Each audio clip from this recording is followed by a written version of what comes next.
Mohammad Jasmine Ansari ji. माननीय सभापति महोदय, आज मैं बड़े गर्व के साथ और अपने जो हमारे चिकित्सक डॉक्टर हैं इनको मैं बधाई देना चाहता हूं। पूरी दुनिया में सबसे अच्छा अगर इलाज कहीं होता है तो हमारे देश में, हिंदुस्तान में। पूरे विदेश से लोग, मैं अभी थोड़े दिन पहले सिद्धे नेताजी को देखने गया था मेदांता गुड़गांव में, तो वहां पे एक बिग टावर बना हुआ है बड़ा अस्पताल के बगल में। तो मैंने लोगों से पूछा ये टावर किसका है, वो कैसे बना हुआ है, तो उन्होंने बताया कि जो विदेश से लोग आते हैं दूसरे मुल्कों से, वो लोग इसमें अपनी रह के इलाज कराते हैं। वही चीज मैंने फोर्टिस में देखी थी गुड़गांव में। तो आज इस मामले में तो हमारे देश का कोई जवाब नहीं है और डॉक्टरों को जितनी बधाई दी जाए वो कम हो। मरों को जिंदा करने का काम हमारे हिंदुस्तान के डॉक्टर करते हैं। इसका भी मुझे एक मेरा खुद का तजुर्बा हुआ जब मेरी सिस्टर बहन की तबीयत खराब हुई और मैं लारी में था, उनको एडमिट कराया और उसमें मैंने देखा कि लोग बिल्कुल डेड होके आए और डॉक्टरों ने उनके इलेक्ट्रिक वो लगा करके, सीना दाब करके कई लोगों को मेरे सामने उन्होंने जिंदा करने का काम। इसमें कोई दो राय नहीं है। और एक चीज और मैं बता दूं, जो हमारे हज के लिए, हज बैतुल्लाह के लिए लोग जाते हैं हज करने, साल में एक बार हज होता है, तो हर स्टेट से एक डेलीगेशन जाता है अपने प्रदेश के लोगों की इलाज के लिए।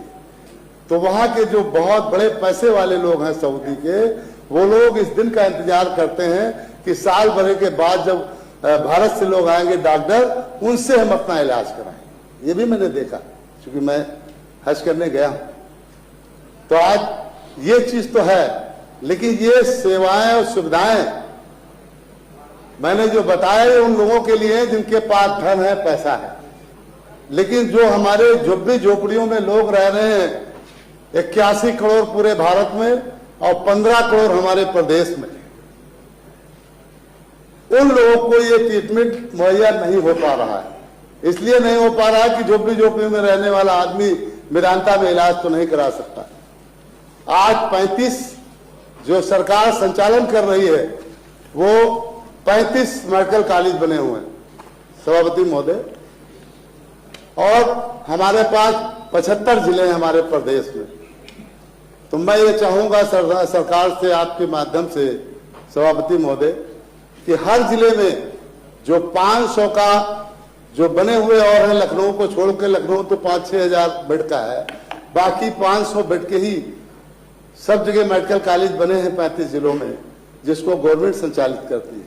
मैं प्राइवेट की बात नहीं कर रहा हूँ। नहीं, 35। आपके पास रिपोर्ट गलत है, उसकी जानकारी कर लीजिए। 40 जो जिले बचे, उनमें मैं चाहता हूं सरकार से, माननीय सभापति आपके माध्यम से, कि उसमें भी मेडिकल कॉलेज 1000 बेड का कम से कम हर जिले पे अगर बना दिया जाए और एक ट्रामा सेंटर बना दिया जाए। हार्ट के बहुत लोग आते हैं, एक लारी की तरीके से हर जिले में एक व्यवस्था कर दी जाए, तो आज ये गरीब लोग जो हमारे हैं उनको भी अच्छी बेहतर ट्रीटमेंट मिल जाए। क्योंकि जिंदगी से बढ़ के कोई चीज मैं नहीं समझता हूं, इंसान की जिंदगी से बढ़ के कोई उससे ज्यादा कीमती हो सकती है। तो मैं आपके माध्यम से ये चाहूंगा कि वहां भी हर जिले में एक मेडिकल कॉलेज 1000 बेड का कम से कम बनाया जाए, तभी हमारे प्रदेश के लोग बढ़िया इलाज पा पाएंगे, अच्छा उनका ट्रीटमेंट हो पाएगा। और मेरी ये अपील और गुजारिश इसलिए है कि वो लोग बेचारे कभी मेदांता तक नहीं पहुंच सकते, वो आगे कहीं बड़े प्राइवेट अस्पतालों में नहीं दिखा सकते, उनकी वो स्थिति नहीं है दिखाने की। तो इसलिए इस पे बहुत ध्यान सरकार को देना चाहिए, क्योंकि आप विकसित भारत के नारे भी लगाते हैं, कहते भी हैं विकसित भारत तो जब ही बनेगा जब हमारी स्वास्थ्य व्यवस्था अच्छी होगी। जब स्वास्थ्य व्यवस्था हमारी अच्छी नहीं है सभापति महोदय, तो हमारा देश कैसे आगे बढ़ेगा। हमको स्वस्थ करने का सरकार से हमारी अपील है कि ये लोग काम करें, क्योंकि आज एक विभाग से शुरुआत कर दें, क्योंकि मैं समझता हूं सबसे इंपॉर्टेंट अगर कोई विभाग है तो वो स्वास्थ्य है, इसलिए कि वो सब जनहित से जुड़ा हुआ है।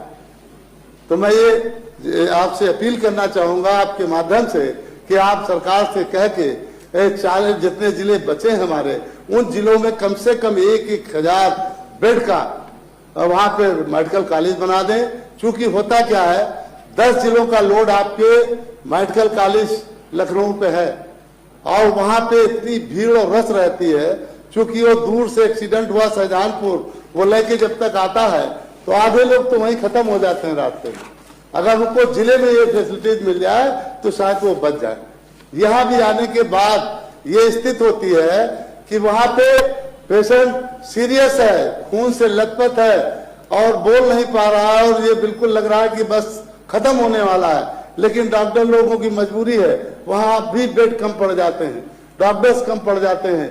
4-4 घंटे एक्सीडेंटल मरीज बाहर तड़पते रहते हैं, पड़े रहते हैं, जिनका कोई पुरसा हाल नहीं। तो मैं ये आपके माध्यम से चाहूंगा कि ये सारी फैसिलिटीज जो आज लखनऊ में है, ये हर जिले पे जब तक आप नहीं करेंगे तब तक की स्वास्थ्य व्यवस्था नहीं सही हो पाएगी। जैसे रूरल ग्रामीण क्षेत्रों में CHC बनी हुई है, CHC में जो डॉक्टर्स आपके जाते हैं उनको आप अलाउंस 4,000 रुपए देते हैं। अब उनको 2 घर चलाने होते हैं, एक तो जहां वो ड्यूटी लगी वहां जाना है और एक जहां बच्चे पढ़ रहे हैं रह रहे हैं उस घर की। तो कम से कम हमारे हिसाब से इस घराने के वक्त में उन डॉक्टरों की कम से कम विचार थे 20,000 रुपए अलाउंस उनको मिलना चाहिए। जब हम ये सब चीजें डॉक्टरों के लिए करेंगे तभी उनका मन लगा के वो सब सेवा कर पाएंगे समाज की और मतलब सबकी सेहत को ठीक कर पाएंगे।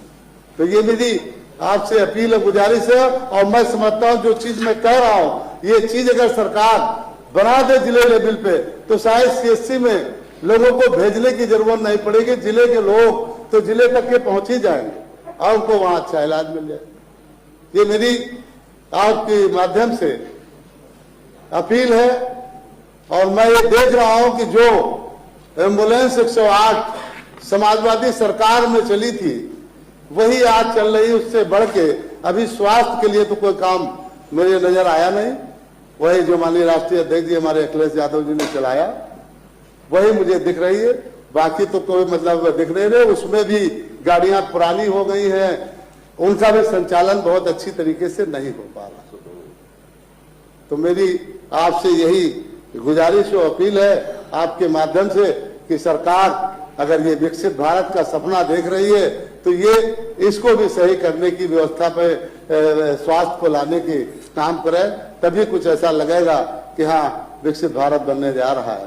तो आज ऐसा कोई काम सरकार के थ्रू नहीं हो रहा है। मैं अपना जो टाइम है वो मैं मुकुल जी को भी देता हूँ, बाकी का